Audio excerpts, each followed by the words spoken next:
it's like a free time thing that I do. You know, some people, like, you know, watching TV or something like that, I don't consider it homework. It's not work to me to go home and work on 3D modeling or animating or something like that, because that's something I enjoy.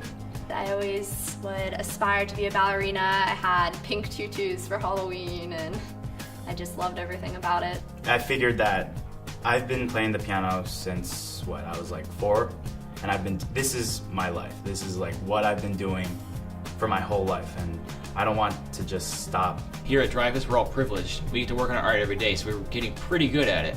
So I definitely don't want to drop the field. So when I go to college, I want to use my art in my career, because wouldn't it be awesome to have a job where I do it every day? In order to want to become something or to become a person in this business, you have to dedicate every moment, every second, you have. It's a dedication to your craft.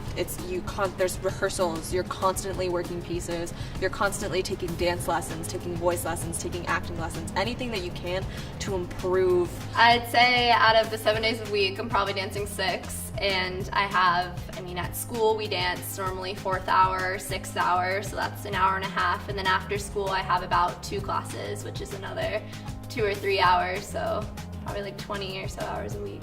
Generally, it's believed to take 10 years to train a classical dancer, so they have to start obviously outside of high school. And it is it's a passion for those students who are going to succeed. They have to be very passionate about what they're doing. If they do just the minimum, we're talking about lunches and we're talking about after-school practices. Lunches spent here doing research, practicing their speeches, working with other students as either a mentor or a mentee. That's just for a debate student. If we're talking about, another student in the department, for example, a newspaper student, one who's on the staff of the Muse, they have at least 2 meetings during lunch a week, and then they have devoted afternoon, after school times where they have to work together, stay as a staff, and get their issues out. It extends far beyond our school and our class hours, because there's always a story and there's always something that needs to be reported, so you can't limit yourself to the hour and 40 minutes you get. If I have Mondays, I'm going to be here till 7 o'clock, and I have an English assignment due on Wednesday, I have to do it on Tuesday. But if I have to be here on Tuesday and I have an English assignment due Wednesday, I'm going to take Monday and do my English assignment. So it's a lot of time management. You have to try to figure out what you're going to do and how you do it. So it involves not wasting a single second of your life. When you're in the theater department, they expect you to give 100% of your energy, 100% of your time to every rehearsal, to every moment that you spend in the theater department. That's really, really hard when you have the academic teachers that also demand the exact same thing, especially when you're taking multiple AP classes and honors classes and all these heavy-duty classes. My drive for doing my schoolwork, for completing it, definitely comes from my art. If I wasn't playing the piano, I was probably studying.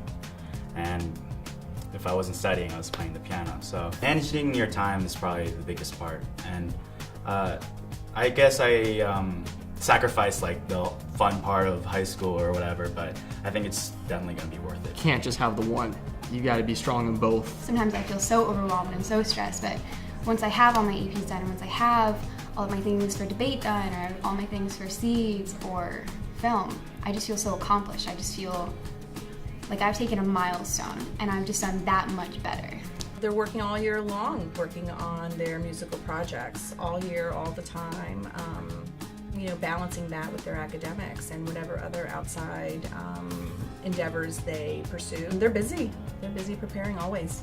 The experience here at Dreyfoos is extremely real. A lot of people think that music is all about being really good, but that's only 10% of what music is. Music is entertainment, it's a business, it's an industry. So when we come around, we have gigs, we play out, we stay out late, we figure out how it is, People think that when you have a gig, you just put on a suit, you show up, you play, and you go home, but you have to email people, you have to talk to people, you have to market yourself and market what you do. That's really, that's what I learned here at Dreyfoos, is really what the real world music is like. It's exhausting.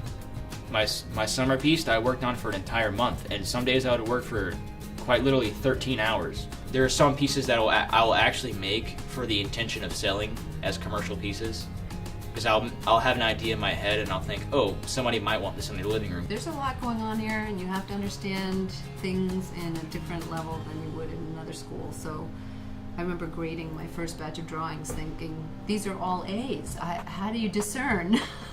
They have to learn how to present themselves, both themselves actually and within their work.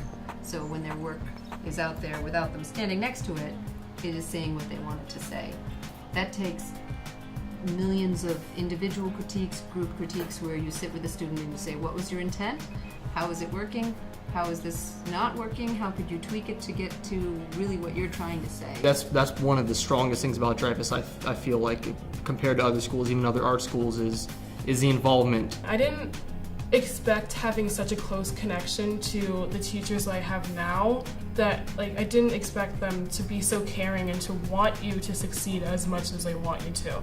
They really get into what you're doing, and they really try to help you out with colleges and with meetings and just lists of things that need to get done, calendars, deadlines, everything. And it's not just like lists of things, it's also just taking the time to talk to you about college and talk to you about where you're going with your art. I've really never not danced, so I wouldn't know what I would do without dance. If I don't pursue it professionally every single day, I definitely want to keep it as a career, a hobby, and still pursue it. I had plans of being a physical therapist too. That's definitely something I liked, and I would do it for dancers.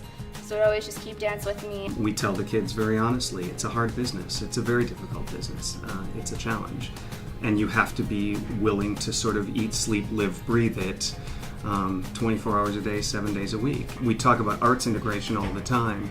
We're constantly using the things that you learn in English, the things that you learn in math. I just did a music theory lesson today that incorporated the math side of subdividing measures and beats of music. Science and math in the shop, all of that stuff comes into play. So really what they're working on here are life skills that will take them out into the real world. Because of Dreyfoos, I know what I want. I know more about myself. Thinking about what I wanted to do, I just didn't want to be the normal at a desk, dreading for work to be over. I wanted my work to be part of my life and something, when I go to do it, it's not work, because I want to do it and it's fun. I want to be a part of something, and I feel like music is that door that can open that up. Sure, people are looking left and right, trying to figure out, where they fall in the mix, but by senior year, I think it's just a big celebration of each student's individuality, which is one of the most healthy environments ever. We really look at the student as a whole person, and how can we help them move out into the world in a successful way.